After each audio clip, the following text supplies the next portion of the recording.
Hello everyone, and welcome to Lights Out Library. I'm Sarah, and I'm so glad you're here. Tonight, we're going to spend our time together in the company of gods, heroes, and some mere mortals like us, as we relive the heroic age of Greek mythology. There will be more stories to follow that are part of a bigger epic, tales of the labors of the idiot Heracles and of the Trojan War. But for tonight, we will focus on the ancient Greek poem of legendary adventure, the Odyssey. I'll also share with you some of the origins of Greek mythology, its functions in Greek society, how Greek and later Roman literature started a tradition of storytelling and archetypes of stories that are still very much with us today. There is a lot to talk about, but first things first, a reminder that you can navigate the story using the timestamps listed in the first comment, in case you fall asleep during our story time and want to return later, or if you want to listen to any section again. I'm here in a chair at my desk, but I hope that wherever you are, you're comfortable and ready to close your eyes and let my voice be your guide.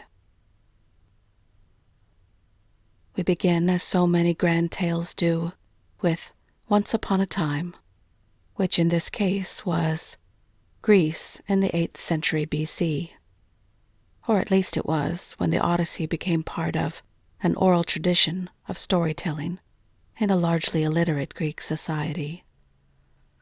I think it's wonderful that tonight, nearly 3,000 years later, we get to share and continue that oral tradition. So, once upon a time, all the kings of Greece united in a war against the most powerful city in the world, Troy. For 10 long years, they besieged the city. The gods got involved in support of their champions. Countless warriors and many heroes fell on both sides. Finally, the Greeks vanquished the Trojans, in no small part thanks to a ploy imagined by the king of Ithaca, Odysseus. He instructed his troops to build a large, hollow, wooden horse in which Greek soldiers would hide, after which they would pretend to withdraw. They set their plan in motion, and, blinded by joy and relief that the war was finally over, though still worried as the gods had declared that Troy would fall, the Trojans dragged the horse inside their walls. That night, hundreds of Greek ships returned to the shore, and a small group of warriors, led by Odysseus, who had remained hidden inside the horse, crept from their hiding place and slew the guards. They opened the city's doors from the inside, and that night they achieved through trickery what for 10 years force and bravery had failed to accomplish. Troy finally fell, defeated by a ruse. Some even said, by a less than honorable strategy. But glory is always on the side of the victors, and the Greeks celebrated by looting and destroying the city that had resisted for so long. The Greeks had remained far from home for such a long time that all of them, warriors and kings alike, now wished only to return home to their wives and to their land. Each king, each captain, led their men home. Families were finally reunited after 10 long years of waiting. Following the end of the war, almost all Greek kings had returned, except one, Odysseus. In his small island kingdom of Ithaca, his wife Penelope and son Telemachus, who was still an infant when his father had gone to war, anxiously awaited a reunion with their husband and father. Odysseus had been missing for several years, and only the thinnest thread of hope remained that they would one day see him again.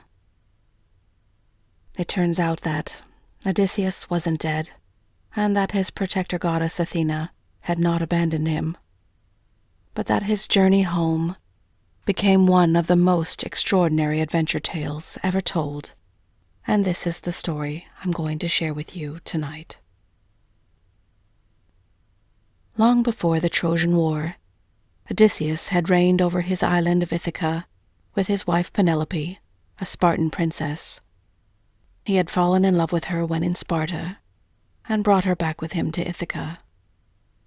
Years later, in the event that led to the Trojan War, Helen of Sparta was abducted by Paris of Troy. Her lawful husband, Menelaus, called upon the kings of Greece to defend his honor and retrieve his wife. Odysseus was one of those kings called upon, but he had no taste for adventure or for war, especially so far from home. So he tried to avoid having to get involved by pretending he was crazy.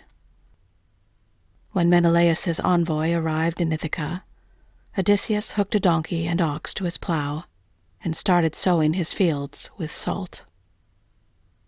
His ploy was quickly revealed as deception when one of the envoys placed Odysseus's infant, the young Telemachus, in front of the plow.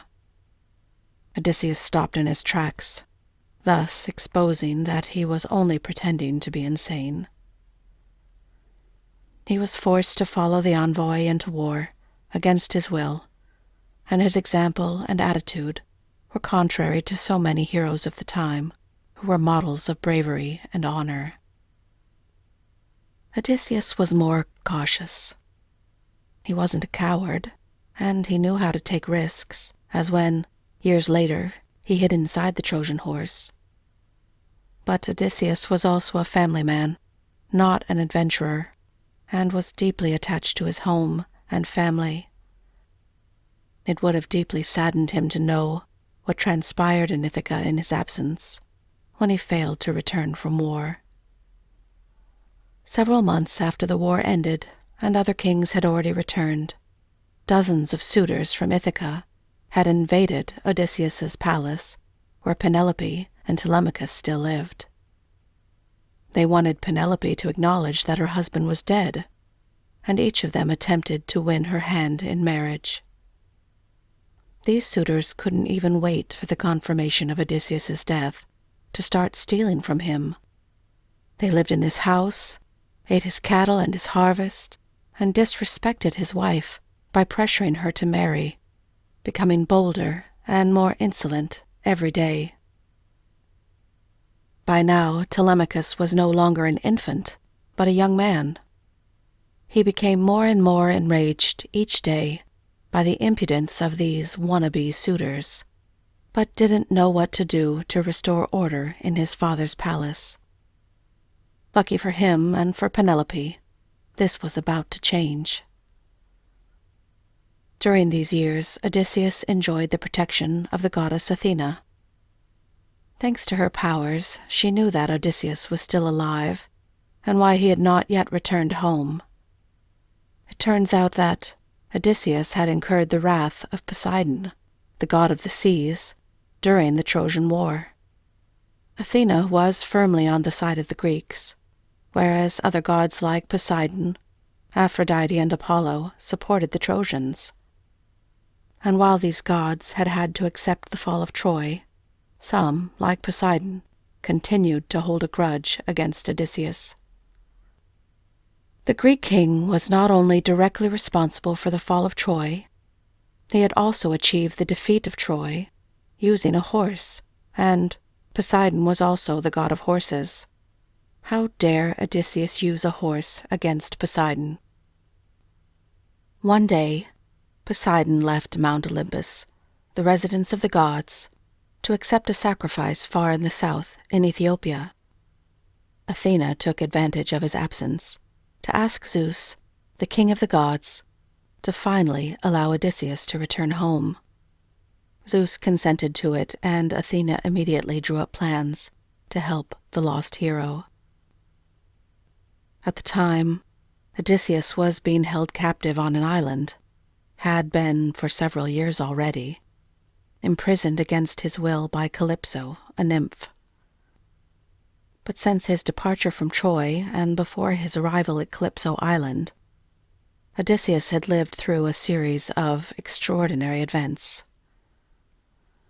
When the war ended, Odysseus left Troy with 12 ships, hoping to arrive in Ithaca a few weeks later. But his companions wanted to return home with more treasures than they had already looted from Troy, and insisted on launching a raid on Ismarus, a defenseless coastal city in Thrace, not far from the fresh ruins of Troy. Odysseus didn't like the idea, as he was eager to return home as soon as possible. But after 10 years of war, Odysseus's fellow warriors felt that what they had pillaged from Troy was not enough of a prize, and so Odysseus finally agreed to the raid. The Greeks sacked Ismarus, divided their ill-gotten gains among themselves, and then, instead of leaving immediately, began to feast, despite Odysseus urging everyone to depart. While at Ismarus, Odysseus had spared the life of a priest of Apollo and his family. To thank him, the priest gave him a bottle of black wine, some gold, and a mixing bowl. The wine was a strong and delicious drink. It was so concentrated that for each cup of wine, 20 times as much water needed to be added to dilute it. Odysseus didn't know what to do with this very special bottle of wine, but it could always be useful, so he held it in safekeeping. Tired from fighting and feasting, the Greeks fell asleep in the ruins of their excesses. So when the next morning, when the inhabitants of Ismarus returned with reinforcements, the looters were surprised and outnumbered by the angry crowd.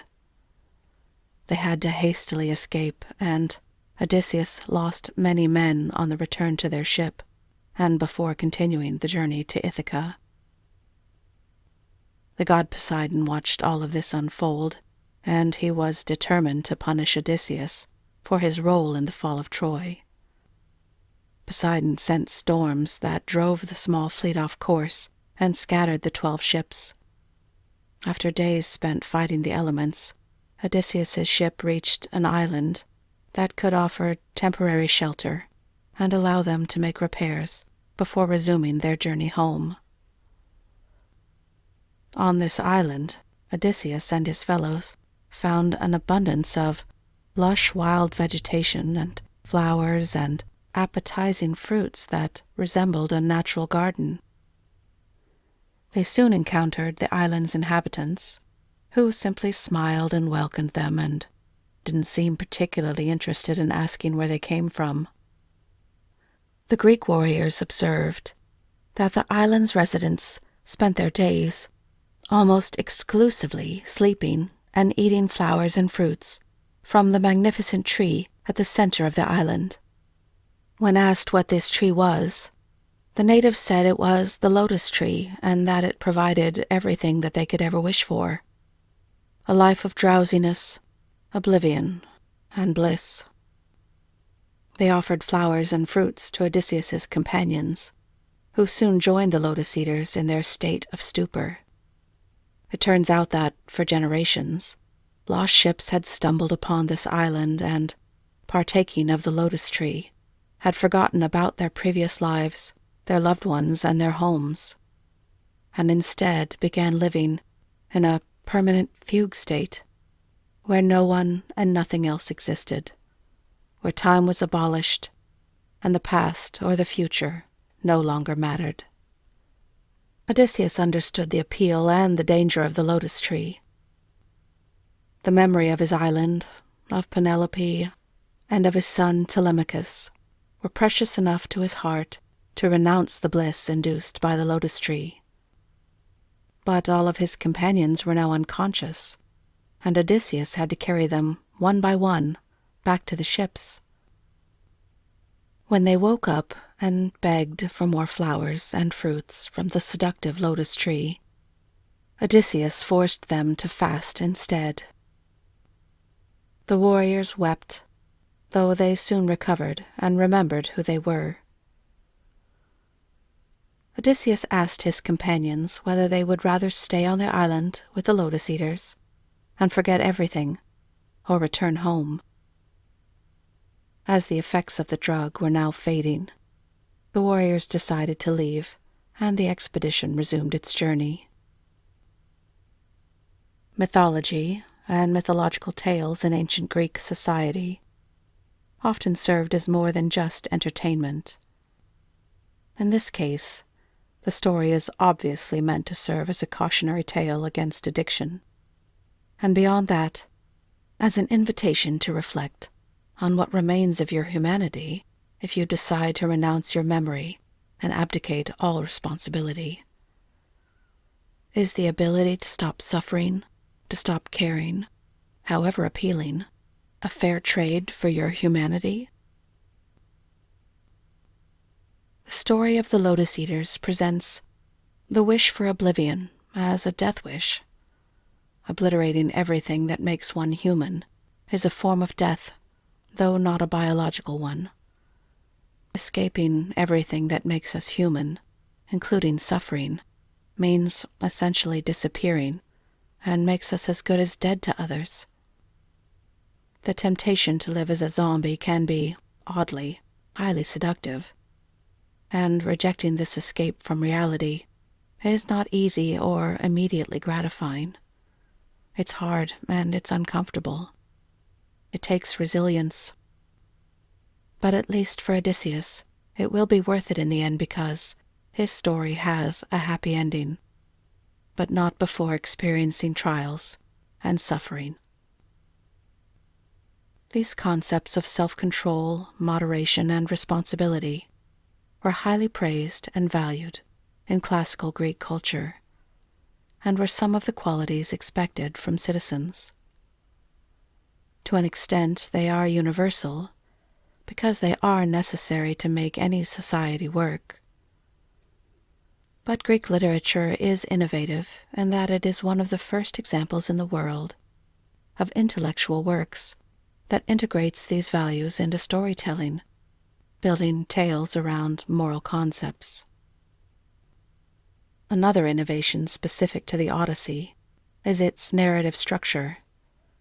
It's a poem like the Iliad, and it recounts a short period of time at the end of the Trojan War.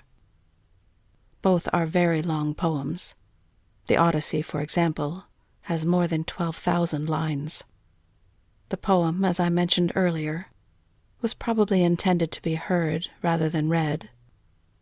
But as a work of literature, it looks more like a modern novel than an ancient poem, employing modern structural devices. The plot is nonlinear. There are flashbacks, elements that fill in the blanks of the story of the Trojan War as told in the Iliad.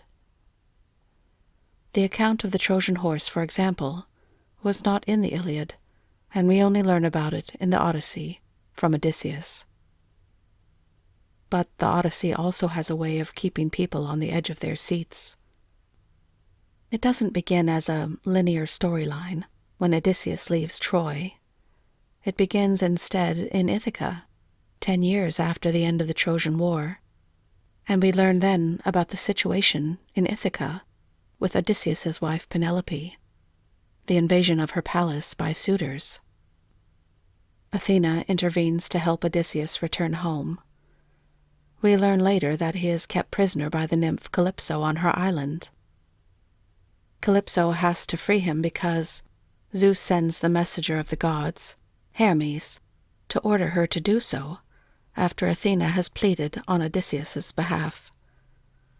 Odysseus escapes, which I will tell you more about later, and reaches another island where he is offered hospitality and tells the story of his escapades since he left Troy. So we learn about earlier events through his account, and the bulk of the Odyssey, all of Odysseus's adventures and misadventures as he attempted to return home, unfolds as what we would call a series of flashbacks. It is a story within a story, and Odysseus is the narrator of our story tonight. I am taking all the elements from the Odyssey, but not telling them in the exact order they appeared in the poem. If I had, you would have waited another half-hour before hearing about any of Odysseus's actual adventures. Instead, I am going to follow the two main plot lines in parallel. One that happens in the present of the narration, 10 years after Odysseus's disappearance, when we find him on Calypso's island. And one that happened in the past, the series of adventures he went through during those 10 intervening years. The two plot lines join when Odysseus returns to Ithaca to claim his throne. As we discussed earlier, Athena obtained the liberation of her favorite hero from the island of Calypso, but she also wanted him to return home and retake his throne. After visiting Zeus to secure Odysseus's freedom, she herself went to Ithaca. The goddess disguised herself as a chieftain from the island of Taphos. The Taphians were renowned sea travelers, and sometimes pirates, who knew a lot about what happened at sea. Athena, disguised as the chieftain, visited Telemachus to urge him to leave the island in search of his father. Unaware that he was talking to a mighty goddess, Telemachus offered the chieftain hospitality, and that night Athena saw firsthand how the various would-be suitors imposed upon and disrespected the lawful queen and the prince of Ithaca in the absence of Odysseus. That night, Athena changed her appearance again, from the chieftain disguise to now look like Telemachus, and she found a ship and a crew for the true prince.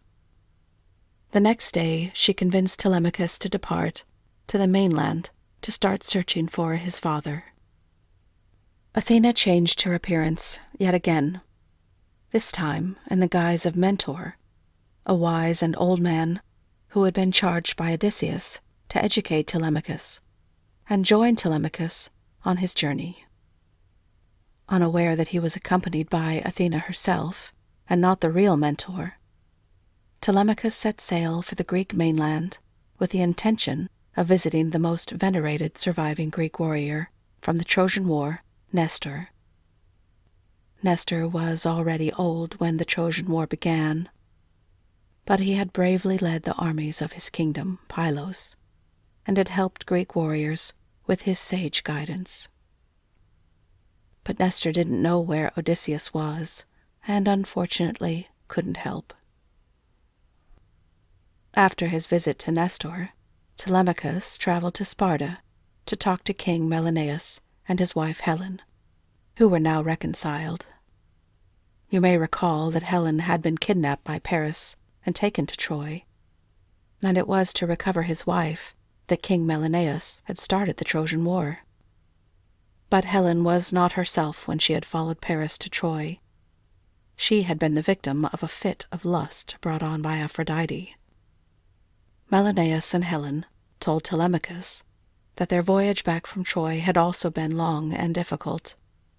They had gone to Egypt during their travels back to Sparta, and there, on the island of Pharos, Menelaus had encountered an old god of the sea, Proteus, and Proteus had told Menelaus that Odysseus had gone through many hardships on his voyage home, and was now a captive of the nymph Calypso on her island.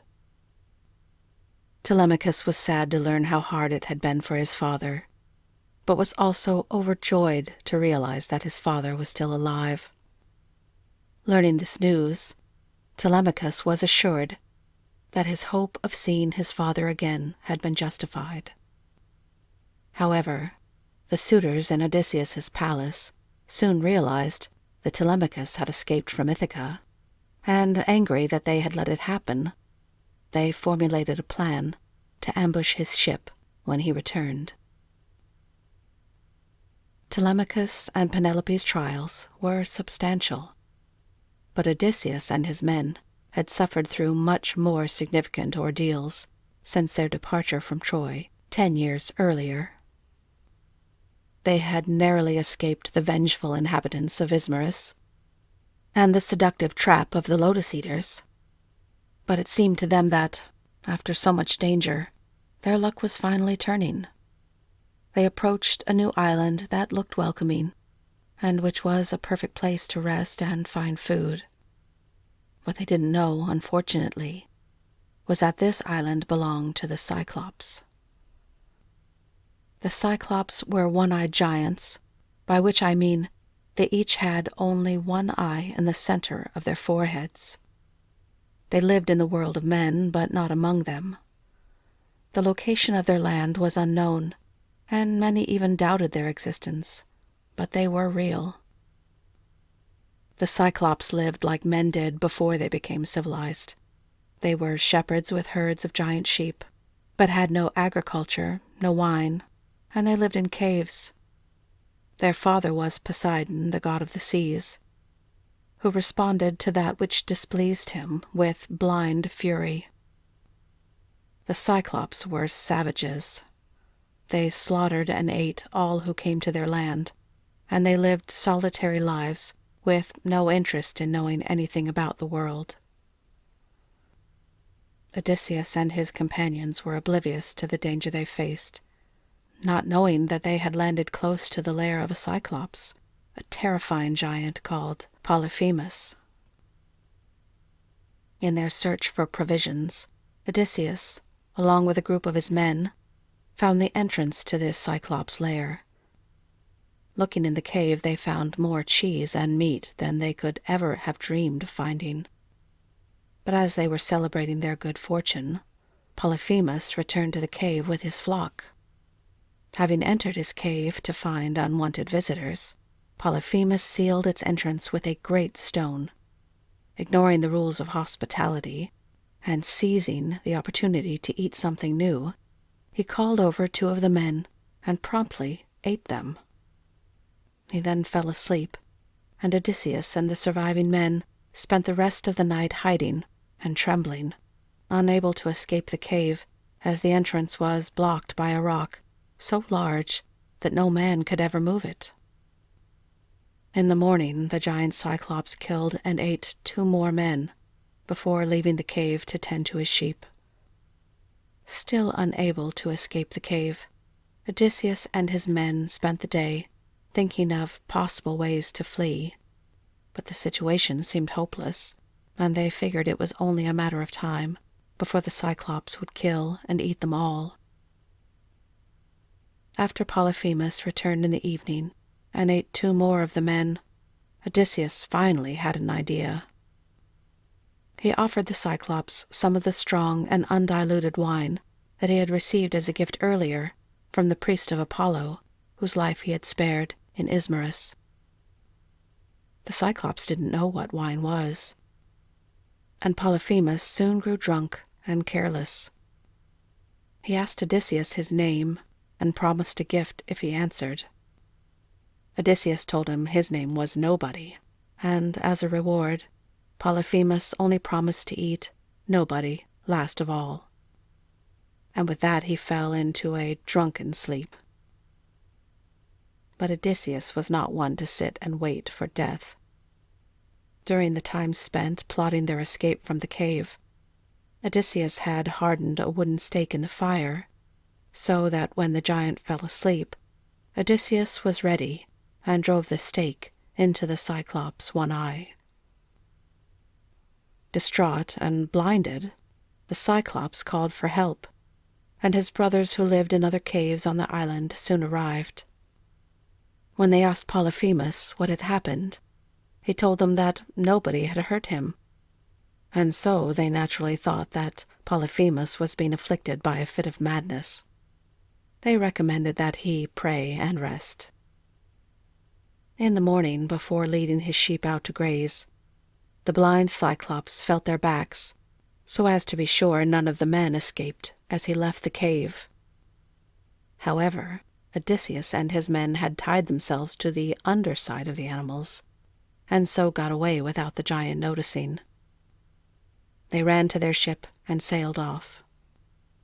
But as they left the shore, Odysseus, who was too proud of his intelligence, committed an act of hubris and revealed his real name. The giant heard him and cast huge rocks toward Odysseus's ship, which barely missed hitting them. Worse than the rocks, Polyphemus also prayed to his father Poseidon for revenge. Poseidon was already angry at Odysseus. He would now be furious. Before we continue with the stories of his many adventures, let's take a look at Odysseus himself. To the Greeks, Odysseus was maybe the most popular of all heroes, and he is different from most of the others. All Greek heroes are role models of some kind, but they are not all the same. They have different personalities, and they also all have flaws, alongside some outstanding talents. Some may be extraordinary warriors, who also have a whimsical or bad character, like Achilles, as presented in the Iliad. Some are reckless or commit horrible crimes, like Heracles, who killed his wife and children in a fit of rage. In the case of Odysseus, the quality that stands out most is his intelligence. He embodies various definitions of the word. He comprehends things quickly, he anticipates things, he's able to trick others. But this intelligence also has its limits. Odysseus doesn't always anticipate the consequences of his actions, like when he angers the gods or when he reveals his real name to the Cyclops. He likes to brag, and like anyone else who claims to be smart, the claim itself reveals the limits of his intelligence. He fails to understand how it is going to be perceived by others, and this lack of self-awareness, this pride, can lead to hubris. That is to say, the Greeks felt that an excess of self-confidence could lead to excessive pride or defiance toward the gods and bring disaster. This is a serious flaw, and one of several other characteristics that makes Odysseus a very human hero. He's not particularly brave. He pretended to be insane to avoid the Trojan War. But he is also loyal. He loves his wife, his son, his land, and in Greek mythology, be it in the Iliad or the Odyssey or any of the other stories of the same cycle, Odysseus is on the right side, the side of the Greeks, the side we are invited to root for. He is presented as likable in the Greek tradition. But later, when the Romans adopted many Greek myths and added their own, they turned him into a villain, focusing on the less honorable aspects of his character. To the Romans, who Romanized many names, he was Ulysses. The Romans knew the Odyssey, they studied it and appreciated it. But in their culture, many of his actions, the tricks and strategies he employed, his attempt to avoid his sacred oath to defend Menelaus and Helen and not join the Trojan War, all of this offended their notion of honor and duty. It depended somewhat on the time period or the author. But in general, the Romans were more rigid, more strict about these values in comparison with the Greeks, who had a more nuanced view of them and could appreciate a good trickster.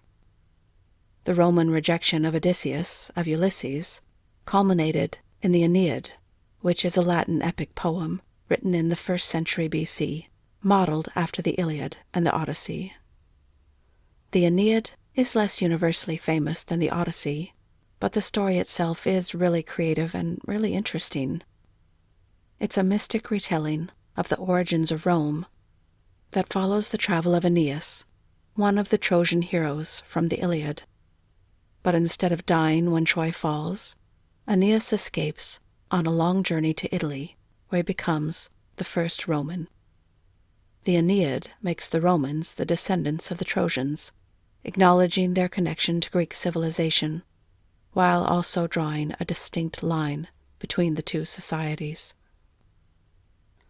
As a key player in the fall of Troy with the Trojan Horse trick, Odysseus appears as a villain in the Aeneid, and is constantly referred to as cruel or deceitful. The Aeneid was written by Virgil, a poet, at the time of the fall of the Republic, when Rome became an empire and expanded faster than ever. At the time, educated people were probably well aware that the Aeneid was not history and was just a work of fiction, made to cement a Roman myth. But Odysseus, as a result, took on the image of a villain and an antagonist. It was centuries before his reputation, his character, and the generally positive impression we have of him nowadays were restored. Now, let's resume our story. Odysseus had foolishly boasted and revealed his real name to the Cyclops. He could avoid the rocks the giant threw, but not the curse of Poseidon. The Cyclops prayed to his father Poseidon and asked him to curse Odysseus, to curse him to wander the sea for 10 years, during which time he would lose all of his crew. Following their escape from the land of the Lotus Eaters, Odysseus and his men reached the middle of the Mediterranean Sea, near the island of Sicily. He and his men had narrowly escaped death from the Cyclops, but they also hadn't found the supplies that they desperately needed. So as soon as they saw another island where they could anchor, they decided to make a stop. The island was not on any map because it was a floating island, and it belonged to King Aeolus, a powerful but benevolent man, whom the gods had made keeper of the winds.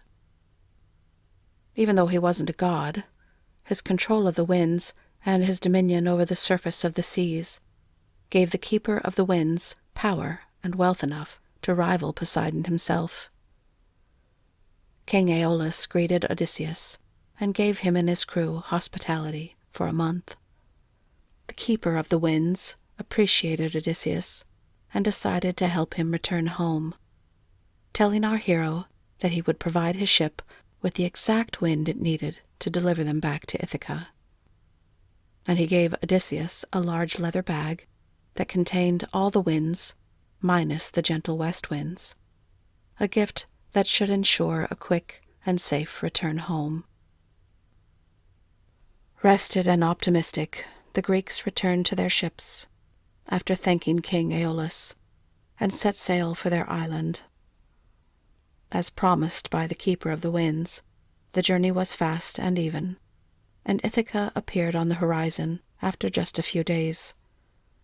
Relieved but exhausted, Odysseus fell asleep, dreaming of his coming reunion with Penelope and his home. But his men were intrigued by the leather bag, and thought it contained a treasure given by King Aeolus. If it was gold, it was only fair that they receive their share. And so, as Odysseus slept, they opened the bag to reveal its contents. All at once, all of the winds flew out, and a violent storm drove the ship away from Ithaca. After hours of stormy conditions, during which they could not control their ship, Odysseus and his foolish companions realized that they had once again arrived at the floating island of Aeolus. King Aeolus believed that this was a sign that Odysseus had drawn the ire of the gods upon himself, and, afraid to displease the gods, he refused to help again. Empty-handed, and still followed by the wrath of Poseidon, Odysseus had to leave the island. The men re-embarked, and on their next stop once again faced cannibalistic giants, though not Cyclops this time, but a tribe of man-eating giants who had sprung from the son of Poseidon, Lestragon. For this reason, they were known as Lestragonians. As soon as Odysseus sailed close enough to the coast of their island, they attacked with rocks, and the king of Ithaca once again narrowly escaped death while losing many of his companions. His ship was severely damaged, and, as they limped along on their journey, almost grounded on the beach of another island, where a new and dangerous fate awaited them. This island belonged to Circe, an ancient sorceress. Circe was a daughter of the god of the sun, Helios, and was renowned for her vast knowledge of potions and herbs, and for her terrifying magic powers.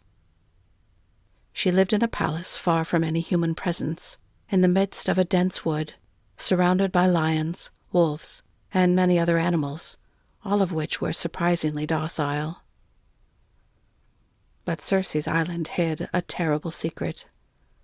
Using her beautiful singing voice, Circe attracted travelers to her island, and then invited them to a feast.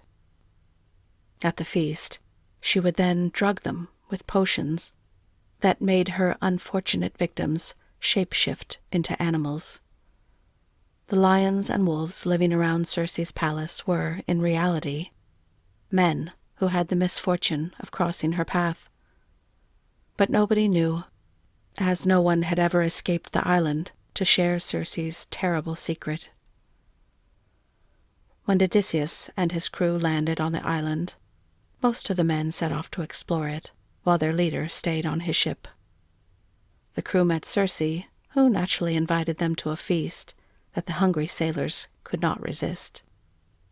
Of course, Circe had already mixed one of her magical potions into the dishes, and all of Odysseus's crew turned into pigs. The only man to escape before becoming a swine was Odysseus's second-in-command, Eurylochus, who had remained cautious and not touched the food.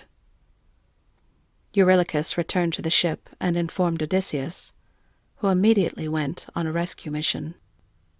He walked to the palace, but before he reached it, the messenger of the gods, Hermes, appeared, sent by Athena.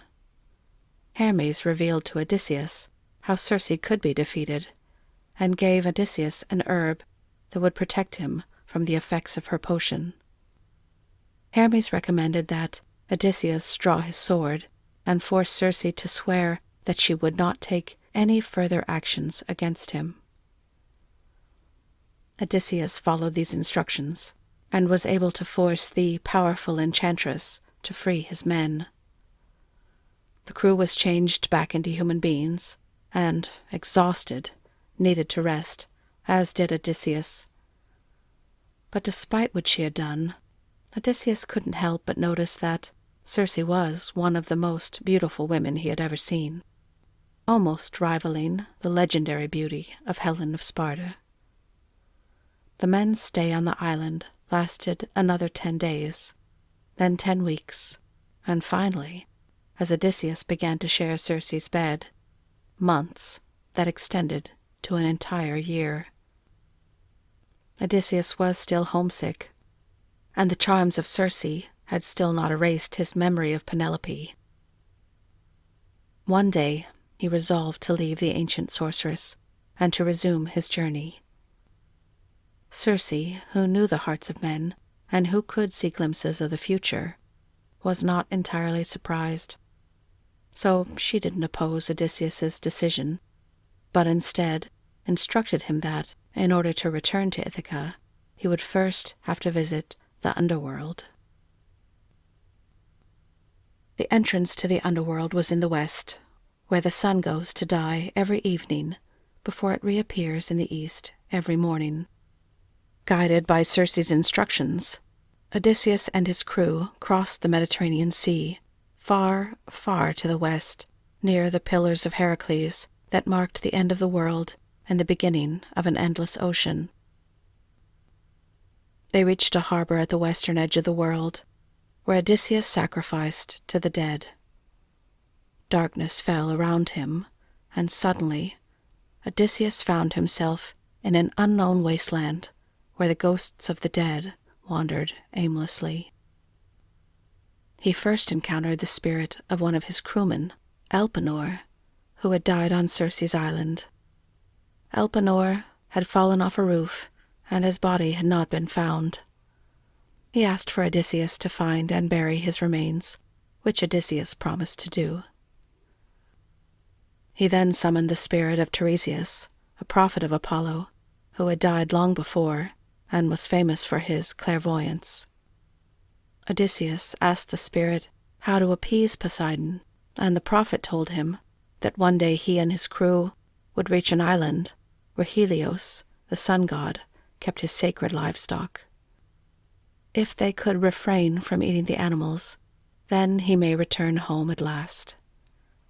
But a failure to do so would result in the loss of his ship and his entire crew. Next, Odysseus met the spirit of his dead mother. She had died of grief during his long absence, and it was from her that he first heard about his household and all the suitors who threatened his family with their greed and insolence.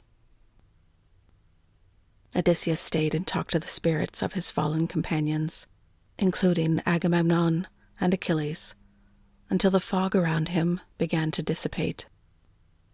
A ray of sunshine pierced the darkness, then two, then three, and he realized that he had left the underworld and returned to the world of the living. The entire crew returned to Circe's island and, as promised, searched for the remains of Elpenor, the fallen crewman, and buried him. They said goodbye to Circe, who gave them enough food to continue on their journey. However, leaving Circe's island to the east would force them to skirt the land of the Sirens, who were some of the most dangerous monsters in the entire world. The Sirens were not terrifying creatures who threatened sailors with sharp teeth and claws, but with their voices. The Sirens were half women, half birds, and attracted nearby sailors with their enchanting music and singing voices, voices so seductive that no man could resist their allure. Ships would constantly try to approach the rocky coasts of their island and be shipwrecked, even though sailors knew that answering the song of the Sirens was deadly. Odysseus had a plan to survive the Sirens, though, and ordered his crewmen to plug their ears with beeswax. But he himself was too curious to resist the temptation to hear the enchanting song of the Sirens. So he asked his men to tie him to the mast and to not untie him under any circumstances. As the ship approached the Sirens' island, Odysseus heard their song, and he was instantly annihilated. All he could think to do was to jump into the sea and swim toward the Sirens. Lucky for Odysseus, his men respected and followed his orders, and their ears, plugged with beeswax, could not hear him begging to be untied. So their ship successfully passed the island without any losses. But this region of the sea was still full of dangers. The ship now had to pass through a narrow channel of water, where two deadly threats awaited sailors. On one side, Scylla, a six-headed monster, was ready to capture any passing ship and to smash it to pieces. On the other side, within an hour's distance, was Charybdis, a powerful whirlpool that sank any vessel that got too close. The only way to avoid one of these dangers was to pass too close to the other, and most ships attempting to cross the channel ended up destroyed. Only a very difficult, extremely narrow path lay between the two, which allowed for safe passage. Odysseus and his crew had no choice but to risk it. As they entered the channel, the waters became agitated, and Scylla's 6 heads ventured dangerously close to the ship. At one point, Scylla did manage to snatch up 6 men, who died crushed between its toes. But the convoy of ships finally crossed successfully, and soon arrived in quieter waters. Next on the horizon appeared the island of Helios. This was the island where the sun god kept his livestock, that Odysseus had been strictly instructed by Tiresias to not eat, no matter what. Odysseus wanted to stay away from the island, but his crew was becoming more and more unruly after so many ordeals, and they decided to override his orders. The ship landed on the island, and the crew, who had been given so much food by Circe, promised Odysseus that they would not even look at Helios's livestock, and that they would resume their journey very soon. But the gods were watching the desperate attempts of this crew to return home, and had grown angry at Odysseus. Not only had he displeased Poseidon at Troy, and then further offended him by blinding his Cyclops son, Odysseus had defied the gods by receiving help from the Keeper of the Winds, and had had just a bit too much luck in escaping so many dangers. And because the gods were cruel, and liked to play with the lives of men, Zeus caused a storm to prevent the crew from leaving the island, a storm that seemed never to end. Days passed. Odysseus spent his time praying to the gods, hoping to appease them. The crew needed to eat, and had already depleted the supplies given to them by Circe.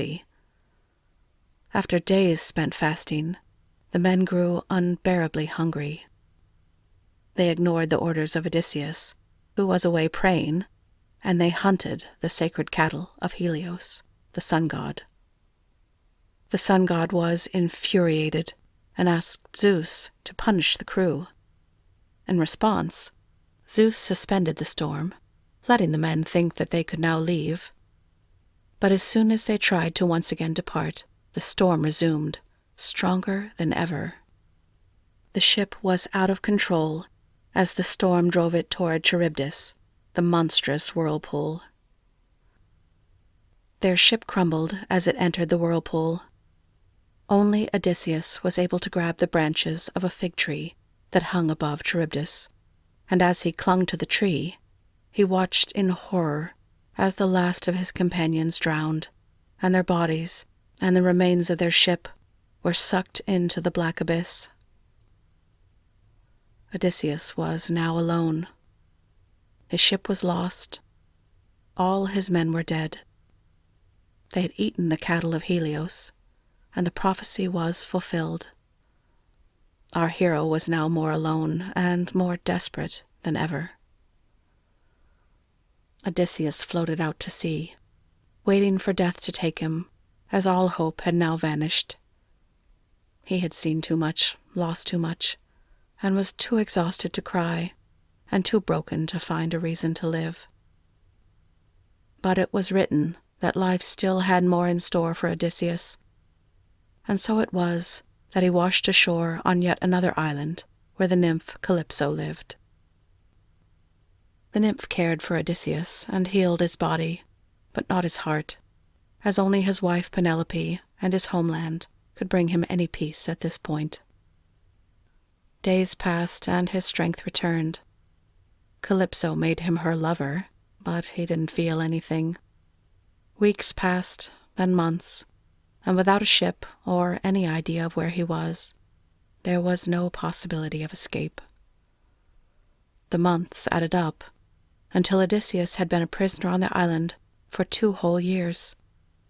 After the years of excitement, of danger and action, his life turned to boredom, to homesickness and desperation. 7 years passed. Odysseus had lost all track of time, and didn't even realize that it had been nearly 10 years since his departure from Troy. Nor did he remember that Poseidon's curse, after Odysseus blinded the Cyclops, was nearing its end, and that he still had an ally on Mount Olympus, Athena. As we saw at the beginning of our story, Odysseus's son Telemachus was now an adult. He had received a visit from Athena in disguise, who guided him to the mainland to investigate his father's whereabouts. Athena also convinced Zeus to send the messenger of gods, Hermes, to Calypso's island to instruct her to release her prisoner. Calypso had no choice but to accept. She gave Odysseus a small boat and let him go. He sailed a few days without seeing anyone, before reaching an island where friendly locals showed him hospitality. They recognized the new arrival as the King of Ithaca, whose legend, after the Trojan War and subsequent mysterious 10-year disappearance, was now established. Odysseus recounted all that had happened to him, and as they learned all the dramatic details of his incredible journey, they resolved to help him. That night, when Odysseus slept, the locals defied Poseidon's curse and swiftly conveyed him to the shores of his homeland. In the morning, Odysseus awoke on an unknown beach, alone and disoriented. Athena appeared to him and revealed that he was back in his land, back to Ithaca, but she tempered his elation by explaining that he would have to fight to take his home back from the suitors and traitors who had disrespected his house and family. Athena disguised Odysseus as an elderly beggar, so he would be able to see for himself how things stood in his household. Meanwhile, Telemachus returned from his visit to Sparta, and the father and son were secretly reunited in the home of one of Odysseus's old slaves, who had remained loyal to his master. Still disguised as a beggar, Odysseus went to his palace and saw his wife again for the first time in 20 years, but also witnessed firsthand how the suitors exploited his wealth and humiliated Penelope. But Athena was still working behind the scenes, and the next day she inspired Penelope to announce to the suitors that they would finally be able to compete for her hand. There would be an archery competition using Odysseus's bow. This bow was famously hard to string and required uncommon strength that few men possessed. Penelope announced that the man who was able to string the bow and shoot an arrow through a dozen aligned axe heads would win.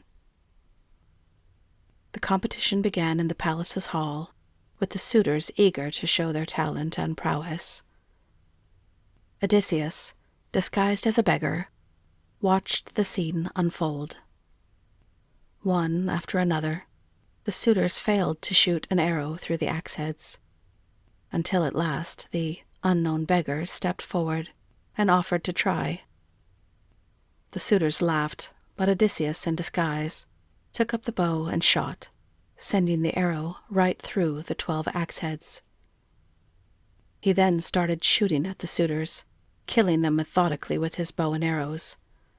Inspired by Athena, Telemachus and other servants joined him, and a ferocious fight ensued until no suitors were left. When it was over, Odysseus removed his beggar's clothes and identified himself to Penelope. Penelope was hesitant at first, not recognizing this man who stood in front of her, so changed by time. But when he mentioned that he had made their bed from an olive tree that was still rooted to the ground, Penelope knew this man to be her beloved Odysseus. After a decade of war, then another battling to return home, Odysseus was finally reunited with his family. The simple happiness he had been longing for 20 long years, the pleasures of home and hearth, had finally been granted. All's well that ends well. This is the end of tonight's story. I'll be back again soon with a new episode of Lights Out Library. But as you drift gently into sleep, may your dreams not drug you into oblivion, like the fruits of the lotus tree, but may they refresh and revive you, deposit in you, rested and restored, on the shores of a new day. Sleep well, dear friends.